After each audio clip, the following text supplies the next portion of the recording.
Ibadah Haji Indonesia Kabupaten Maros. Pelepasan jemaah calon haji dilakukan secara simbolis dengan penyerahan pataka Bupati Maros kepada petugas haji yang hendak berangkat mendampingi jemaah calon haji.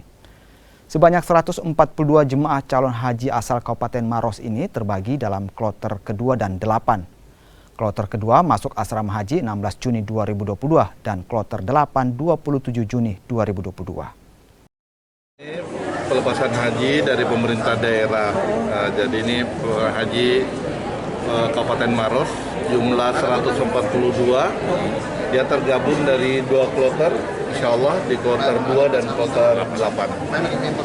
Kapan masuk ke asrama, langsung Pak? diberangkatkan ke asrama? Tanggal 17. Masuk ke asrama dulu ya, Pak? Iya, masuk ke asrama dulu. Nginap di sana, Pak? Nginap, nanti juga diberi pembekalan lagi semalam, baru berangkat. Sejauh ini kendalanya ada nggak, Pak, dari proses pemberangkatan ini, Pak? Ya, alhamdulillah. Ya, kita lihat para calon jemaah haji Kabupaten Maros ini 142 ini terus komplit dan tidak ada masalah.